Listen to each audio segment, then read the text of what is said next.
नमस्कार दोस्तों, स्वागत है आपका आज के मुख्य समाचार में, जिसमें सबसे पहली और बड़ी खबर में आपको बताएंगे कि भारतीय सेना प्रमुख ने चीनी सीमा पर ऑपरेशन की तैयारियों का किया है समीक्षा। दूसरी बड़ी खबर में जिक्र होगा कि कोरोना वायरस पर डॉक्टरों से बात करते हुए भावुक हुए पीएम मोदी, कहा वायरस ने अपनों को छीन लिया। और तीसरी बड़ी खबर में जिक्र होगा कि अक्टूबर दिसंबर तक रूस से भारत को मिलेगा S-400 मिसाइल सिस्टम, हवा में ही दुश्मनों को कर देगा ढेर। दोस्तों, हर एक खबर की गहराई में आपको ले जाएंगे, लेकिन उससे पहले अगर आपका भी देश की सेना और पीएम मोदी पर पूरा भरोसा है तो आप अभी इस वीडियो को लाइक कीजिए और इस लाल बटन को दबा के चैनल को फ्री में सब्सक्राइब करके घंटी बजाकर कमेंट में लिखिए जय हिंद। दोस्तों, रुक करते हैं तमाम बड़ी खबरों की तरफ। भारतीय सेना प्रमुख ने चीनी सीमा पर ऑपरेशन की तैयारियों की समीक्षा की। जी हां दोस्तों, भारतीय सेना प्रमुख जनरल एम नरवणे ने अरुणाचल प्रदेश क्षेत्र में चीन के साथ सीमा पर बल की परिचालन तैयारियों की समीक्षा के साथ ही सेना प्रमुख ने पूर्वोत्तर राज्यों के इलाकों में सुरक्षा स्थिति की भी समीक्षा की।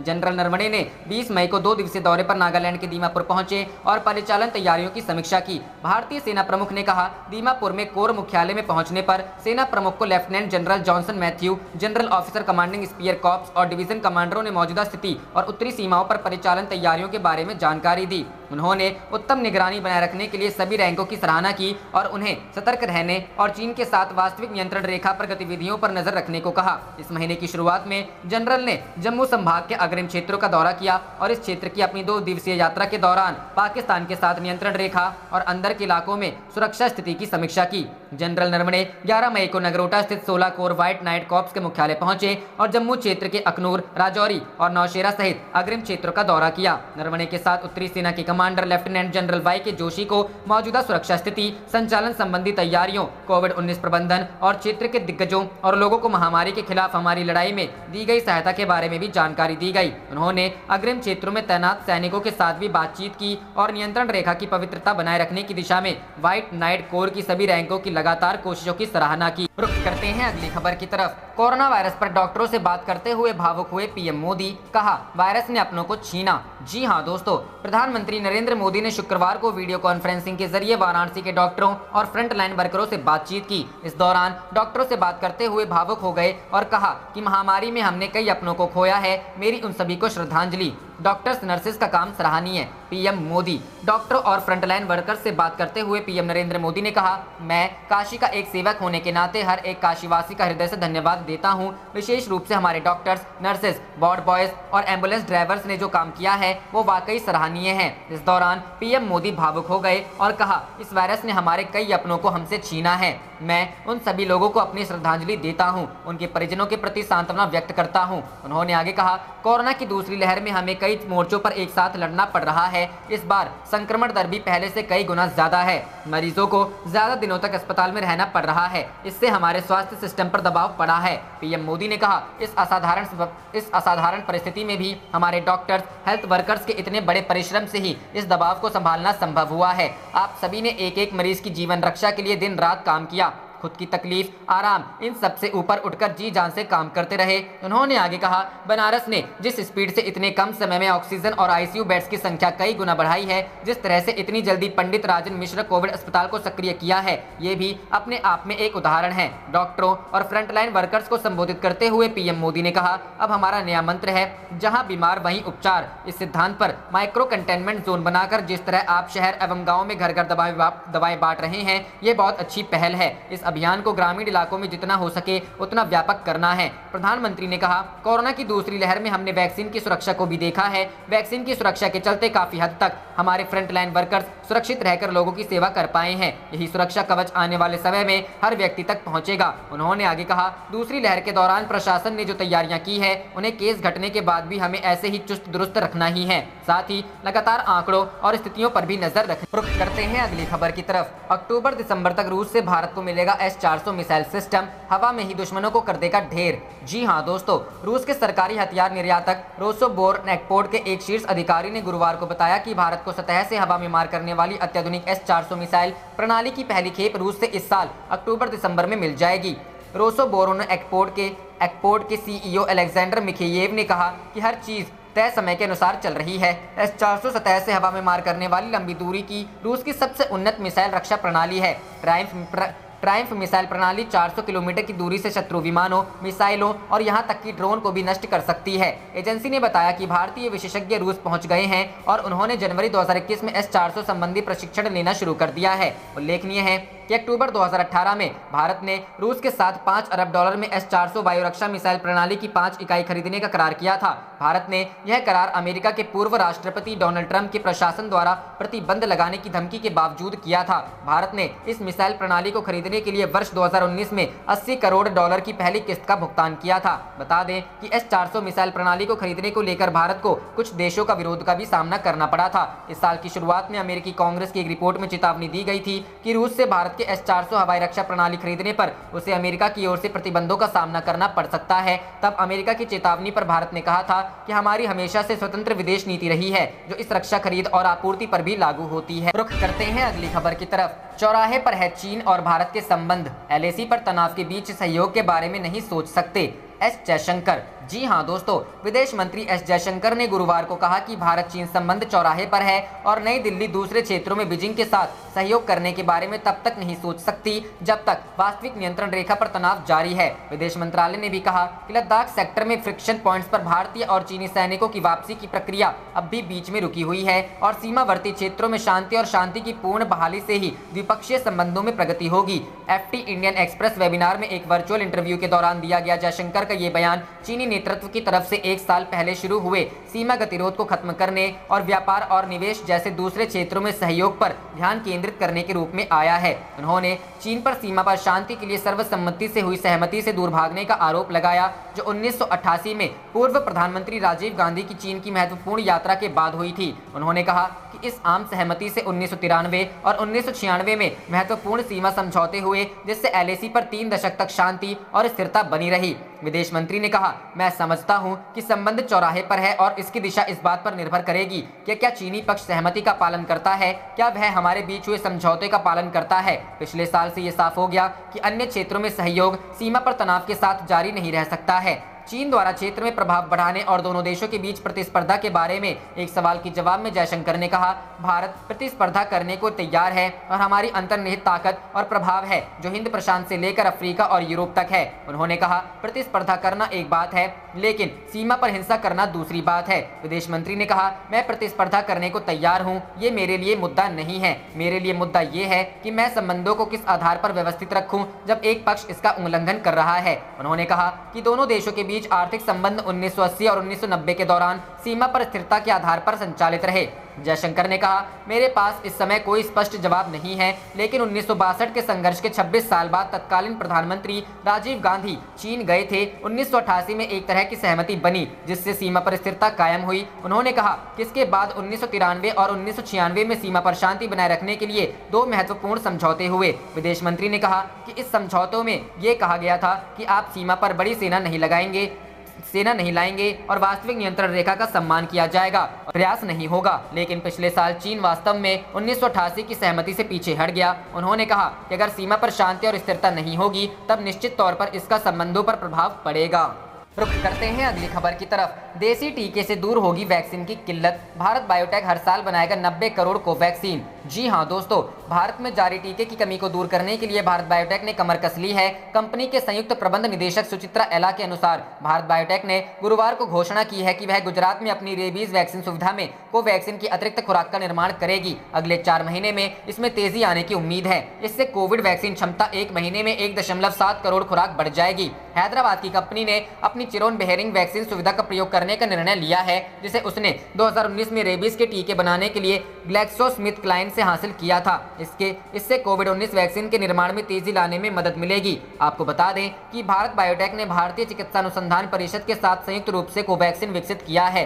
कंपनी ने एक बयान में कहा, कंपनी की योजना जीएमपी सुविधाओं में प्रति वर्ष कोवैक्सीन की 20 करोड़ खुराक का उत्पाद करने की है, जो पहले से ही निष्क्रिय वेरोसेल प्लेटफॉर्म टेक्नोलॉजी पर आधारित टीकों के उत्पादन के लिए चालू है। आपको बता दें कि उत्पाद 2021 कैलेंडर वर्ष की चौथी तिमाही से उपलब्ध होने की उम्मीद है। इससे पहले कंपनी ने हैदराबाद और बेंगलुरु में अपनी सुविधाओं में कोवैक्सीन की एक वर्ष में 70 करोड़ खुराक बनाने की क्षमता की व्यवस्था की थी। इसका मतलब यह होगा कि कुल मासिक क्षमता लगभग 5.8 करोड़ खुराक होगी। हालांकि कंपनी अभी भी इस अधिकतम क्षमता तक पहुंचने के लिए अपना उत्पादन बढ़ाने की प्रक्रिया में है।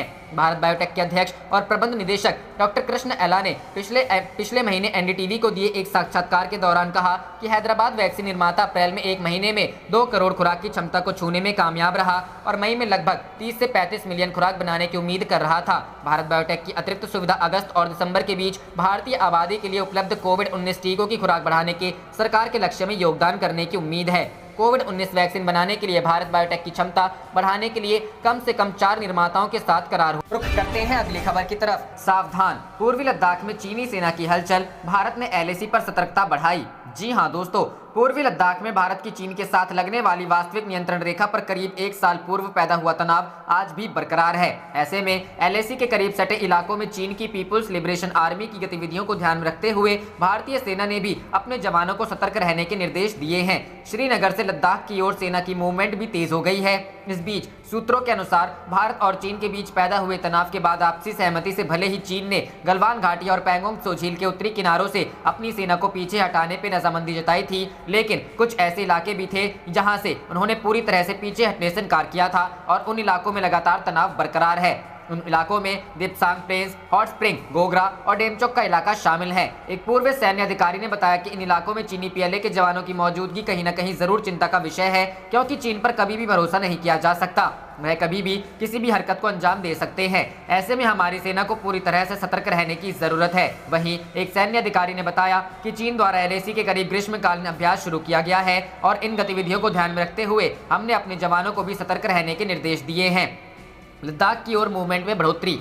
बॉर्डर रोड ऑर्गेनाइजेशन के एक अधिकारी के अनुसार हाल ही में जोजिला पास को खोला गया है और कुछ दिनों से उन्हें सेना की लद्दाख की और मूवमेंट में बढ़ोतरी देखने को मिली है। उन्होंने यह भी बताया कि हालांकि उन्हें अभी कोई औपचारिक आदेश नहीं मिले हैं, लेकिन ऐसी खबर सामने आ रही है कि आने वाले कुछ दिनों में सेना की डबल अप डाउन मूवमेंट के लिए हमें तैयारी करनी पड़ सकती है। बता दें कि इससे यह साफ होता है कि भारतीय सेना इस बार कोई ढिलाई नहीं बरतेगी और अगर कोई कार्रवाई चीन की ओर से होती है तो उसका मुंहतोड़ जवाब दिया जाएगा।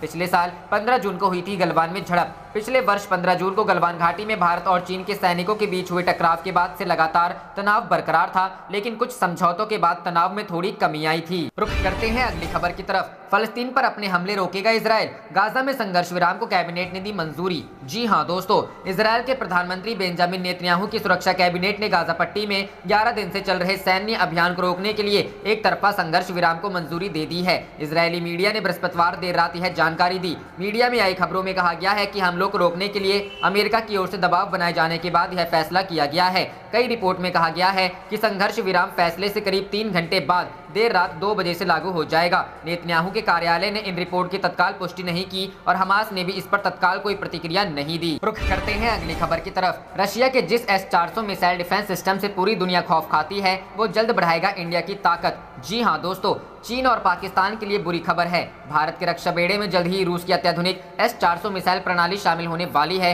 S-400 की पहली खेप रूस से इस साल अक्टूबर-दिसंबर में मिल जाएगी। सतह से हवा में लंबी दूरी तक मार करने वाले इस डिफेंस सिस्टम से पूरी दुनिया खौफ खाती है। अब जब यह प्रणाली भारत को मिलने जा रही है तो चीन और पाकिस्तान की धड़कनें तेज होना लाजमी है। 400 किलोमीटर दूर से दुश्मन ढेर। रूस के सरकारी शस्त्र निर्यातक रोसोबोरोन एक्सपोर्ट के CEO अलेक्जेंडर मिखेयेव ने इंटरफैक्स समाचार एजेंसी को बताया कि सब कुछ समय के अनुसार चल रहा है और विमान भेदी S-400 मिसाइल प्रणालियों की पहली खेप इस साल अक्टूबर-दिसंबर में भारत को मिल जाएगी। S-400 रूस की सबसे उन्नत मिसाइल रक्षा प्रणाली है, जो यह 400 किलोमीटर की दूरी से दुश्मन के विमानों, मिसाइलों और यहां तक कि ड्रोन को भी नष्ट कर सकती है। एजेंसी के अनुसार भारतीय विशेषज्ञ रूस पहुंच गए हैं और उन्होंने जनवरी 2021 में S-400 संबंधी प्रशिक्षण लेना शुरू कर दिया है। बता दें कि भारत ने अक्टूबर 2018 में रूस के साथ $5 अरब में S-400 वायु रक्षा मिसाइल प्रणाली की 5 यूनिट खरीदने का करार किया था। भारत इसके लिए 2019 में $80 करोड़ की पहली किस्त का भुगतान कर चुका है। यहाँ ये भी जानना जरूरी है कि नई दिल्ली ने यह करार अमेरिका द्वारा प्रतिबंध लगाने की धमकी के बावजूद किया है।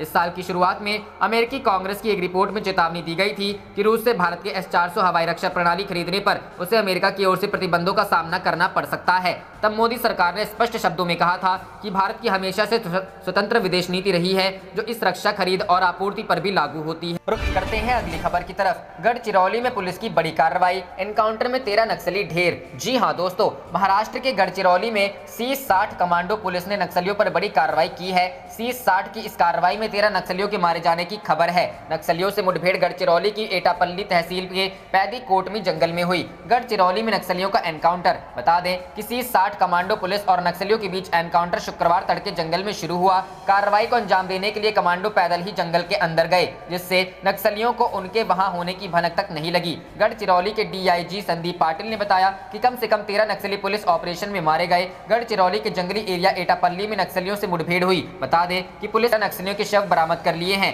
DIG संदीप पाटिल का कहना है कि नक्सलियों के खिलाफ यह एक सफल ऑपरेशन रहा। जंगल में छानबीन है, ये भी हो सकता है कि एनकाउंटर में और ज्यादा नक्सली मारे गए हों। जंगल में तलाशी अभियान जारी है। रुख करते हैं अगली खबर की तरफ। अब ब्रिटिश साइंस राइटर ने उठाए कोरोना की उत्पत्ति पर सवाल, क्या फिर घिरेगा चीन? जी हां दोस्तों, बीते साल की शुरुआत में चीन के वुहान में तबाही मचाने के बाद दुनिया भर में फैले कोरोना वायरस की उत्पत्ति पर वैश्विक चर्चा जारी है। हर कुछ दिन बाद इस वायरस की उत्पत्ति को लेकर कोई न कोई नई बात लोगों के बीच आ जाती है। अब ब्रिटेन के विज्ञान संबंधी मामलों पर लिखने वाले जाने माने लेखक और एडिटर निकोलस वेड ने एक बार फिर चीन पर सवाल खड़े कर दिए हैं। उन्होंने कहा है कि वुहान के वायरोलॉजी इंस्टीट्यूट में रिसर्च स्कॉलर्स कोरोना वायरस से मानव कोशिकाओं और चूहों को संक्रमित करने के लिए प्रयोग कर रहे थे। संभव है इंसानों में कोरोना यही से फैला हो। निकोलस वेड ने bulletin of the atomic scientists में लिखे एक लेख में SARS-CoV-2 की उत्पत्ति को लेकर सवाल खड़े किए हैं। वेड का कहना है कि सबूत इस आशंका को पुख्ता करते हैं कि यह वायरस एक प्रयोगशाला में पैदा किया गया जहां से वह फैला। हालांकि उन्होंने यह भी कहा है कि इस बात की पुष्टि के लिए अभी पर्याप्त सबूत नहीं है। उन्होंने कहा है वुहान का वायरोलॉजी इंस्टीट्यूट कोरोना वायरस अनुसंधान का मुख्य केंद्र है। यहाँ पर रिसर्च स्कॉलर मानव कोशिकाओं पर हमला करने के लिए चमगादड़ संबंधी कोरोना वायरस बना रहे थे। कुछ दिनों पहले दुनिया के शीर्ष वैज्ञानिकों के एक समूह ने भी कहा है कि वायरस के चीन के लैब से लीक होने की थ्योरी को खारिज नहीं किया जा सकता जब तक डाटा आधारित गहन जांच के आधार पर इसे खारिज नहीं किया जाता है। वैज्ञानिकों ने यह भी कहा है कि विश्व स्वास्थ्य संगठन द्वारा कोरोना वायरस संक्रमण की उत्पत्ति और फैलने के बारे में वुहान में की गई जांच में सभी पहलुओं का ध्यान नहीं रखा गया है। साथ ही लैब से वायरस के लीक होने की थ्योरी को जांच के लायक भी नहीं समझा गया। बता दें कोरोना वायरस की उत्पत्ति को लेकर बीते साल से ही लगातार बहस जारी है। निवर्तमान अमेरिकी राष्ट्रपति डोनाल्ड ट्रंप लगातार सार्वजनिक मंचों से कोरोना को चीनी वायरस कहकर पुकारते थे। इस बात को लेकर दोनों देशों के बीच तल्ख बयानबाजी भी हुई। रुख करते हैं अगली खबर की तरफ। पूर्वोत्तर में बढ़ा चीनी खतरा। अरुणाचल प्रदेश के पास तक ड्रैगन ने बनाया हाईवे। 228 दिन पहले ही पूरा हो गया काम। जी हां दोस्तों, गलवान घाटी में बीते साल हुई हिंसक झड़प के बाद अपनी सेना पीछे हटाने का दावा करने वाले चीन ने अब अरुणाचल प्रदेश की सीमा के पास हलचल तेज कर दी है। दरअसल चीन ने तिब्बत के दक्षिण पूर्वी हिस्से के सुदूर इलाकों में हाईवे का निर्माण पूरा कर लिया है,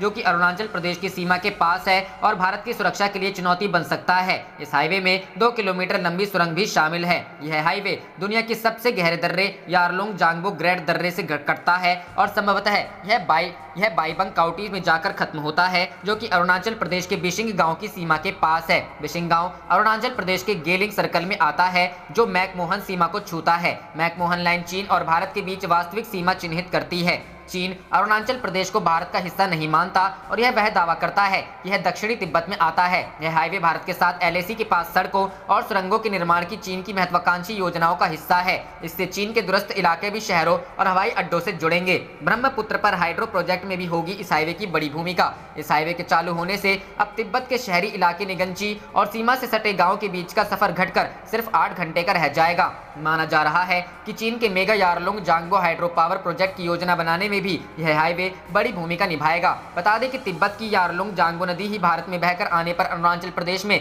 सियांग और असम में ब्रह्मपुत्र नदी बनती है। यहाँ से यह नदी बांग्लादेश जाती है। चीनी मीडिया के मुताबिक इस हाईवे का निर्माण 16 मई को पूरा हो गया था।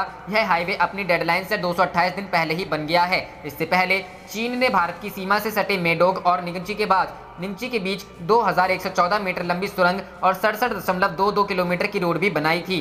भारत में रहने वाले तिब्बत के जानकार क्लॉड अर्पी कहते हैं सड़क का बेशक रणनीतिक महत्व है। पहला तो इसलिए क्योंकि यह वास्तविक सीमा रेखा के पास है और दूसरा इसलिए भी कि चीन ने तिब्बत में जो भी निर्माण किए हैं वे सैन्य और नागरिक दोनों ही तरह के इस्तेमाल के हिसाब से किए गए हैं। सीमा के पास अपर सियांग जिले में भारत बीच एक 150 किलोमीटर लंबे नेशनल हाईवे का निर्माण कर रहा है। बीते साल नवंबर में अरुणाचल प्रदेश के स्वास्थ्य एवं परिवार कल्याण मंत्री अलो लिबांग ने बताया था कि हाईवे निर्माण के लिए सैटेलाइट सर्वे का काम पूरा हो चुका। रुख करते हैं अगली खबर की तरफ। फिलिस्तीन पर ताबड़तोड़ हवाई हमलों के बीच चीन पर भड़का इजरायल, जाने वजह। जी हां दोस्तों, इजरायल और फिलिस्तीन के बीच शुरू हुई जंग को 10 दिन से अधिक हो गए हैं। इस दौरान इजरायल की ओर से हमास के चरमपंथियों पर लगातार बमबारी की जा रही है। इसके बीच अरुणाचल ने इसके बीच इजराइल ने चीन की एक हरकत पर भी उसे कड़ा संदेश देकर अपना विरोध दर्ज करवाया है। दरअसल चीन में इजराइल के दूतावास ने सरकारी टीवी चैनल सीसीटीवी के विदेशी चैनल द्वारा गाजा और दूसरे स्थानों पर जारी हिंसा पर चर्चा संबंधी कार्यक्रम में घोर यहूदी विरोध का आरोप लगाया है और इसके खिलाफ अपना विरोध दर्ज कराया है।